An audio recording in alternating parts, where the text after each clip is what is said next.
சொல்றது கேளுங்க, எனக்கு கல்யாணம் பண்ணிக்க விருப்பம் இல்ல. நான் கூட அக்கா மாதிரி வெளியூர் போய் படிக்கணும்னு விரும்புறேன். உங்க அக்கா படிச்சு அவளோட கனவை மட்டும்தான் நனவாக்குறா. ஹீராமண்டிக்கு நீ மருமகளாக போனா எல்லாருக்குமே உன்னால பெருமை. நீ ரொம்பவே லக்கிடா. அதனாலதான் இதுக்காக நான் உன்னை தேர்ந்தெடுத்திருக்கேன். நீ ரொம்பவே பொய் சொல்ற. இதுக்கு முன்னாடி கூட என்னோட சகோதரி கிட்ட இதே வார்த்தைய சொன்னீங்க. இப்ப அவ எங்க இருக்கா? கல்யாணம் ஆன உடனே இப்ப அவளை பார்க்கவே முடியல. வாய மூடிட்டு சொல்றத செய். வாய மூடு.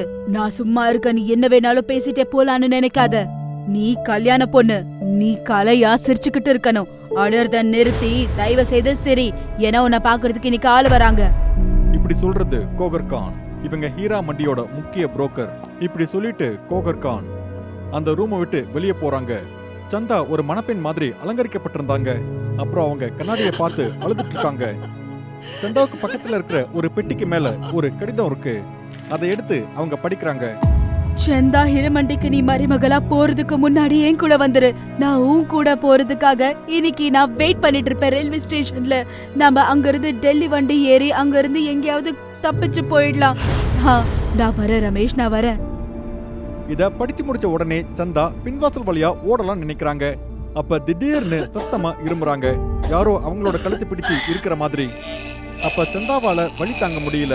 அப்படியே மூச்சடிச்சு கொஞ்ச நேரத்துல அவங்க மூக்குல இருந்து ரத்தம் வருது. அப்படியே மயங்கி கீழே விழுந்துடுறாங்க. அப்படியே மெதுவா சந்தா இறந்து போயிடுறாங்க. இறந்து போன கொஞ்ச நேரத்துக்குள்ளேயே கருப்பு கலரா புழு வெளியே வந்து உடலை அப்படியே கொஞ்சமா அரிச்சிருதுங்க.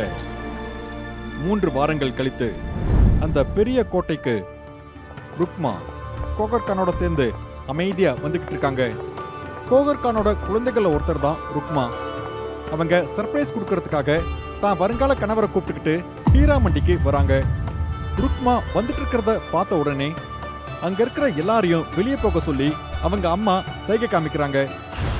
ருக்மா அவங்க அம்மாவை பார்த்த உடனே சந்தோஷத்துல துள்ளி குதிச்சு போய் பேசுறாங்க. அம்மா, நீ எப்படி இருக்க? எவ்வளவு லெட்டர்ஸ் எழுதுன உனக்கு? எதுக்குமே நீ எனக்கு ரிப்ளை பண்ணல. நான் என்னடா சொல்லட்டும்? இங்க நான் ரொம்ப பிஸியா இருக்கேன்.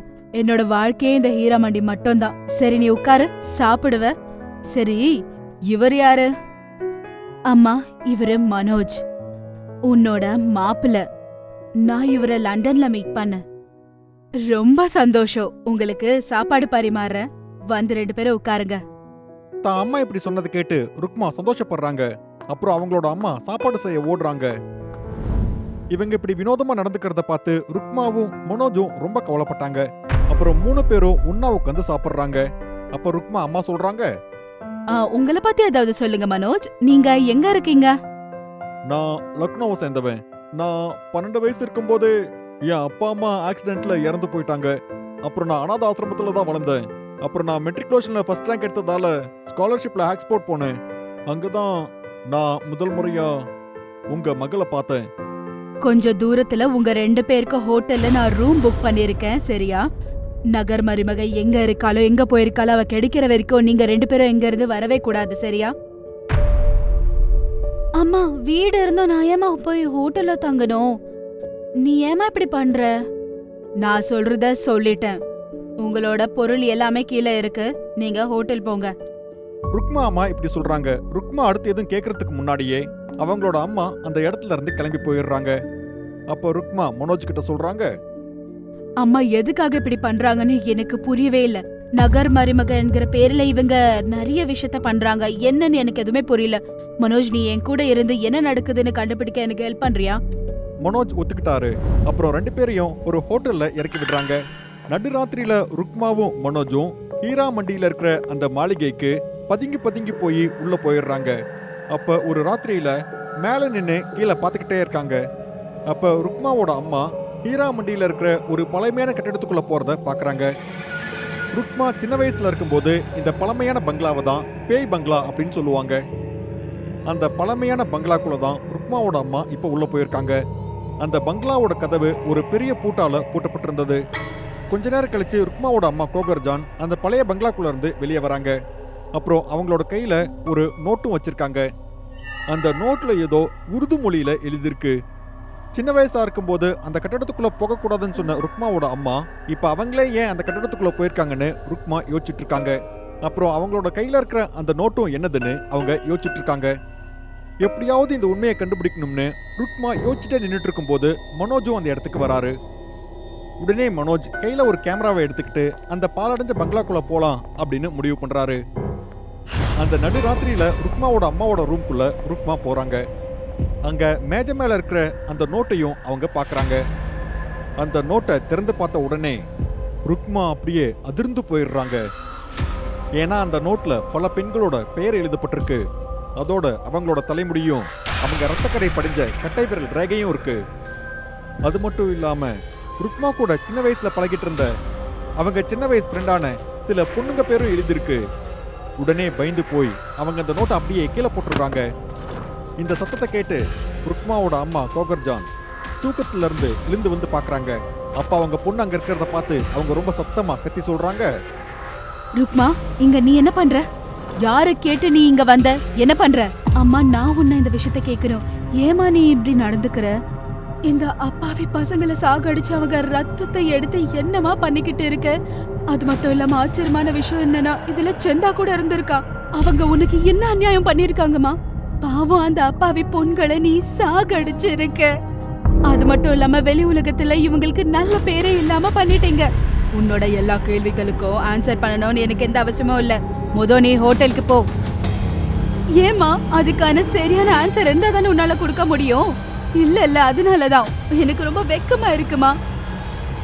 உண்மை என்னன்னு சொன்ன அதை கேட்கறதுக்கான தைரியம் உனக்கு இருக்கா? சரி கேளு. ஹீராமண்டி நல்லா இருக்கணும்னா, அதுக்கப்புறம் இங்க இருக்க ஜனங்க எல்லாம் நல்லா வாழணும்னா, சைத்தானுக்கிட்ட நம்ம தாத்தா பாட்டி ப்ராமிஸ் பண்ணிருக்காங்க. ஒரு 10 வருஷத்துக்கோ ரொம்ப புனிதமான ஒரு பொண்ண பலி கொடுக்கறோம் அப்படின்னு சொல்லி, ஒவ்வொரு 10 வருஷத்துக்கு அப்புறமா வர அமாவாசைக்கும் நம்ம அந்த பொண்ண பலி கொடுக்கறோம். அந்த பொண்ணோட முடிய நம்ம அந்த ஷேதானுக்கு கொடுத்துதான் ஆகணும். ஆனா செந்தா, என்னமா ஆச்சு? செந்தாக்கு என்னாச்சு சொல்லுங்க, என்னாச்சு சொல்லுங்க. அவளை நகர்வதுவாக்கணும் அப்படின்னு சொல்லி நாங்க டிசைட் பண்ணியிருந்தோம். ஆனா அவளோட லவர் கூட ஓடி போடணும்னு டிசைட் பண்ணிட்டா. அதே நாளுன்னு பார்த்து ஷேதான் அவளை போக விடல. அவளை கஷ்டப்படுத்தி அவளை ரத்தத்தை குடிச்சு அவளை சாகடிச்சுட்டா. எனக்கு கல்லு மனசுன்னு சொன்னல, ஏன் பொண்ணை பலி கொடுக்க முடியாம தான் உன்னை வெளியூர் அனுப்பிச்சு நான் உன்னை படிக்க வச்சேன். அம்மா போதும், நிறுத்துங்க. இந்த கதை என்னால கேட்க முடியலம்மா. அவ்வளவுதான். கொஞ்ச நேரம் இருங்கம்மா. மனோஜ் இதுக்கான எல்லா உண்மையும் தெரிஞ்சுட்டு வருவாரு. அதுக்கப்புறம் நீங்க சொல்றது உண்மையா பொய்யான்னு சொல்லி நான் கண்டுபிடிக்கிறேன். ருக்மா இப்படி சொன்னதை கேட்ட உடனே ருக்மாவோட அம்மா அதிர்ந்து போறாங்க. நடுக்கத்துல அவங்களுக்கு பேச்சே வரல. அப்புறம் நடுங்கின குரல்லையே சொல்றாங்க, இங்க பாரு ருக்மா, உனக்கு நான் சொல்றது கண்டிப்பா புரியவே புரியாது. இத ஷேத்தானுக்காக நீ நினைச்சு பார்க்காத அளவுக்கு நான் பண்ணி ஆகணும். ருக்மாவோட அம்மா கோகர்கான் இப்படி சொல்லிட்டு ஹீராமண்டிக்கு அழிவு ஏற்பட போகுதுன்னு புரிஞ்சுக்கிட்டு அவங்க ரொம்ப வேகமா அந்த பேய் பங்களாக்குள்ள ஓடுறாங்க. அப்புறம் ருக்மாவும் அவங்களுக்கு பின்னாடியே ஓடுறாங்க. அப்புறம் கோகர்ஜான் பங்களாவோட பூட்டை திறந்து உள்ள போயிடுறாங்க. அப்புறம் மெதுவா படிக்கட்டு ஏறி மேல போறாங்க. படிக்கட்டு ஏறுற வழியில 2 பொண்ணோட பொம்மைங்க திருமண கோலத்துல அலங்கரிக்கப்பட்டிருந்தது. அந்த பங்களா ரொம்ப இருட்டா இருந்தது. ருக்மாவோட அம்மா கோகர்ஜான் படிக்கட்டுல ஏறி பங்களாவுக்கு மேல போயிடுறாங்க. அங்க போன உடனே அங்க ரத்தம் இருக்கிறத அவங்க கவனிக்கிறாங்க. அந்த ரத்தம் பக்கத்துல இருக்கிற ரூம்குள்ள போயிருக்கு. ருக்மாவும் தான் அம்மா போன இடத்துக்கு பின்னாடி அப்படியே ஓடி போறாங்க. ருக்மா போன உடனே ருக்மாவும் அவங்க அம்மா கோகர்ஜானும் அங்க பக்கத்துல இருக்கிற மெழுகுவர்த்தி எடுத்துக்கிட்டு ரத்தக்கரை இருக்கிற அந்த ரூம்குள்ள போறாங்க. உள்ள போன உடனே அங்க மனோஜை பாக்குறாங்க. மனோஜ் எதுவுமே பண்ணாம சூரை பார்த்து அமைதியா நின்றுட்டு இருக்காரு. ருக்மா எதையுமே யோசிக்காம மனோஜ் நோக்கி அமைதியா நடந்து போறாங்க. மனோஜ் வா, என் கூட வா மனோஜ். இந்த பேய் ஷேத்தான் இந்த மாதிரி எதுவுமே இல்லைன்னு எல்லாருக்கும் தெரியற மாதிரி சொல்லு, வா.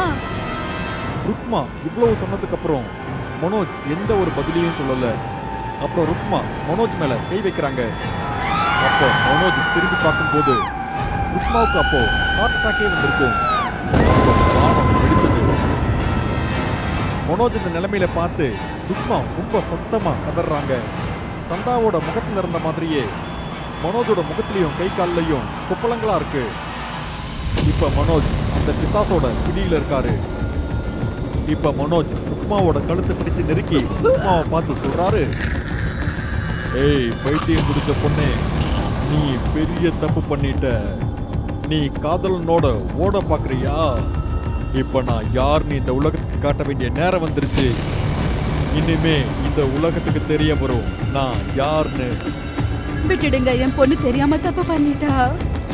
ருக்மாவோட அம்மா அப்படி சொன்ன உடனே அவங்கள பார்த்து அந்த பிசாசு சொல்லுது, அப்படியா, இனிமே இவதான் பொண்ணுங்களை இந்த இடத்துக்கு கூட்டிட்டு வர போறா. பிசாசோட ஒப்பந்தம் போறது அப்படிங்கிறது ரொம்ப ஆபத்தானது. அதோட விளைவு ரொம்ப மோசமா இருக்கும். மனோஜ் அப்படி சொல்லிட்டு அமைதியே நிக்கிறாரு. அவர் என்ன சொன்னார்னு ரெண்டு பேரும் புரியறதுக்கு முன்னாடியே திடீர்னு மனோஜோட தலை வெடிச்சிருது. அப்ப மனோஜோட ரத்தம் ருக்மா மேலையும் ருக்மாவோட அம்மா மேலையும் விழுது. ருக்மாவும் அவங்க அம்மாவும் அதே இடத்துல நின்றுட்டு இருக்கும் போது படிக்கட்டுல இருந்த அந்த ரெண்டு பொம்மைகள் இவங்களை நோக்கி வந்துகிட்டு இருக்குங்க. அந்த பொம்மைகள் வந்து ருக்மாவோட அம்மா கோகர்ஜானோட கழுத்தை பிடிச்சு நெருக்க ஆரம்பிக்குதுங்க. அப்ப கோகர்ஜான் ருக்மாவை அங்கிருந்து ஓட சொல்லிட்டு அவங்க கையில வச்சிருந்த அந்த மெழுகுவர்த்தியால அவங்க தன்னைத்தானே எரிச்சுட்டாங்க. ருக்மாவை காப்பாத்துறதுக்காக கோகர்ஜானோட சேர்ந்து அந்த ரெண்டு பொம்மைகளும் எரிஞ்சிருச்சு. அப்புறம் அந்த மொத்த பங்களாவும் அதிர ஆரம்பிக்குது. ருக்மா மனோஜோட கேமராவை எடுத்துக்கிட்டு அங்கிருந்து ஓட ஆரம்பிக்கிறாங்க. 8 மாதங்களுக்கு பிறகு பயங்கரமா இருக்கிற இந்த மாதிரியான கதைகளை பார்க்கறதுக்காக டூடு டிவி ஹாரர் தமிழுக்கு உடனே சப்ஸ்கிரைப் பண்ணுங்க. அப்புறம் உங்களோட கதையும் இந்த உலகத்துல இருக்கிறவங்க பார்க்கணும்னு நீங்க ஆசைப்பட்டீங்கன்னா உடனே டூடு டிவி மெயில் அட்ரஸ்க்கு உங்களோட கதையை அனுப்புங்க. அடுத்த பயங்கரமான கதை உங்களோட தான் இருக்கிறதுக்கும் வாய்ப்பு இருக்கு.